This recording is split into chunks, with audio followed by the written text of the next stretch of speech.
इनका जो अपराध का रिकॉर्ड है, मतलब 6 लाख रुपए के इनामी है, जितेंद्र गोगी 6 लाख रुपए का इनामी बदमाश था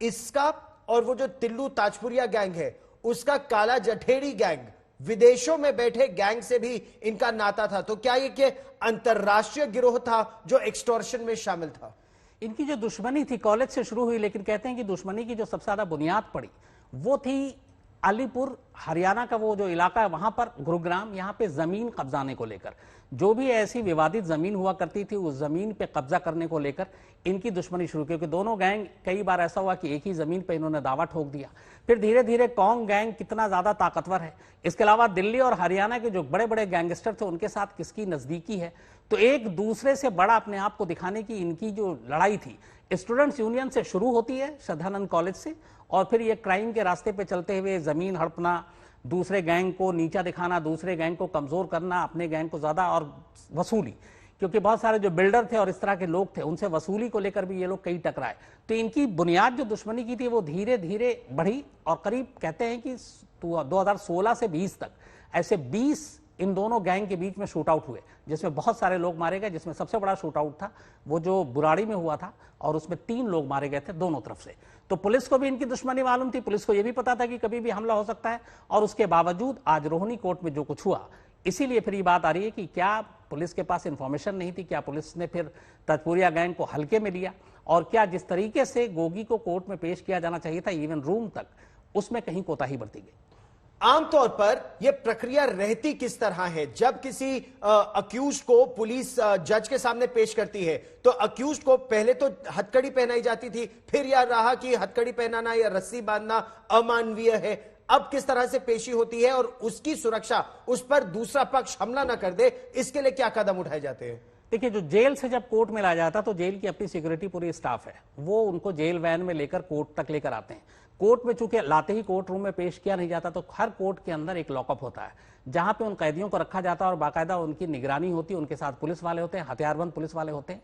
और जो इस तरह के खतरनाक क्रिमिनल होते हैं उनके लिए कोर्ट से बाकायदा परमिशन होती है कि उनको हथकड़ी या रस्सियां वो बांध कर लाएंगे और रखेंगे, क्योंकि कई बार भागने की कोशिश होती है। तो कुछ मामलों में हाँ, जज के सामने अगर आप हथकड़ी में ले जाते हैं वहां पे थोड़ी सी बंदिश है, लेकिन जज के सामने से पहले आप हथकड़ी, रस्सियां सब कुछ बांध कर ले जाते हैं। लॉकअप के बाद जैसी बारी आती है कि इतने बजे या इतना लिस्टेड नंबर है इस केस का, उसके बाद कोर्ट में पहुंचना है,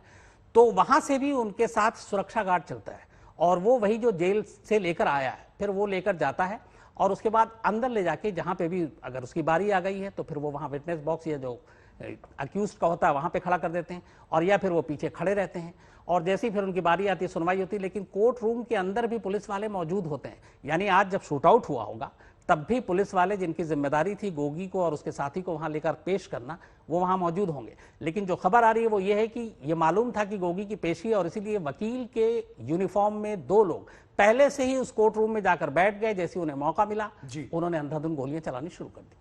और हिम्मत देखिए इन दोनों हमलावरों की, वकील के कपड़ों में अदालत के अंदर घुसे, जानते हैं वकीलों की फ्रिस्किंग नहीं होती, अदालत के अंदर, कोर्ट रूम नंबर 206 में अंदर घुसे और कोर्ट रूम के अंदर जाके गोली मारी। बाहर से फिर दिल्ली पुलिस की स्पेशल सेल के जो सुरक्षा कर्मी थे, आप इन तस्वीरों में देख सकते हैं, और ये तस्वीरें आपको विचलित भी कर सकती हैं। इन तस्वीरों को अगर आप गौर से देखें तो वो अपनी असॉल्ट राइफल निकालकर फिर पुलिस वालों ने वहां पर गोली चलाई, जिसमें 2 हमलावर मारे गए। क्या हिमांशु एक बार फिर हमारे साथ जुड़ गए हैं? हिमांशु, क्या वकीलों की सुरक्षा, वकीलों की फ्रिस्किंग अब शुरू होगी? क्योंकि अब इस तरह का यह संभवतः तीसरा मामला है जब कोर्टरूम में दिल्ली में गोली चली है।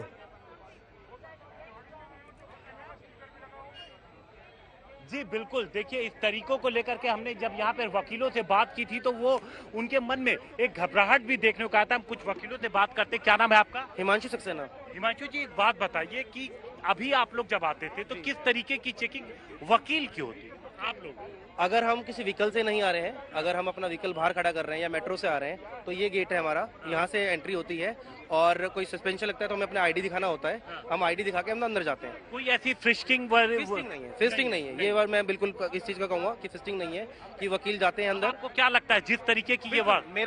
मेरा भारत सरकार से, दिल्ली सरकार से और हाई कोर्ट से यही अपील है कि जैसे हाई कोर्ट में जो और सुप्रीम कोर्ट में एंट्री होती है, हर गेट पे गार्ड्स लगे हुए हैं, एंट्री के लिए प्रॉपर मैंडेटरी है वहाँ कि आपको आईडी शो करना ही करना है। अगर आप क्लाइंट, आप इंटर्न है, if you are not lawyer, if you are intern और डूइंग लॉ, उसके बावजूद आप ड्रेस में भी हैं अगर, तो भी आपको अपना एंट्री पास बनाना पड़ता है। अगर आप एंट्री पास बनवाओगे तो ही एंट्री होगी, वहाँ बाकायदा आपकी डिटेल ली जाती है, आपकी फोटो खींची जाती है, तब आपकी एंट्री होती है कोर्ट में। उसके कोर्ट में जाने के बाद भी कोर्ट रूम में जब जाते हैं वहां पर भी चेकिंग होती है। तो देखिए किस तरीके की सुरक्षा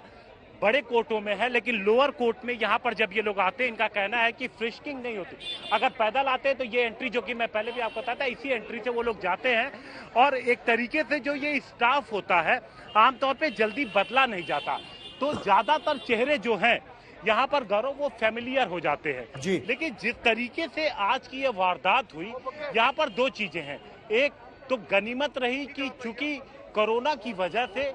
लोग ज्यादा कोर्ट में नहीं आ रहे हैं, ठीक। लेकिन जिस तरीके से कोर्ट रूम के अंदर गोली चली है राजधानी दिल्ली आपने के, बिल्कुल सही तो कहा, अपने ये आप में राजधानी तमाम दिल्ली की सवाल अदालतों की न सुरक्षा सिर्फ पर बहुत बड़ा दिल्ली- प्रश्न चिन्ह लगाते हैं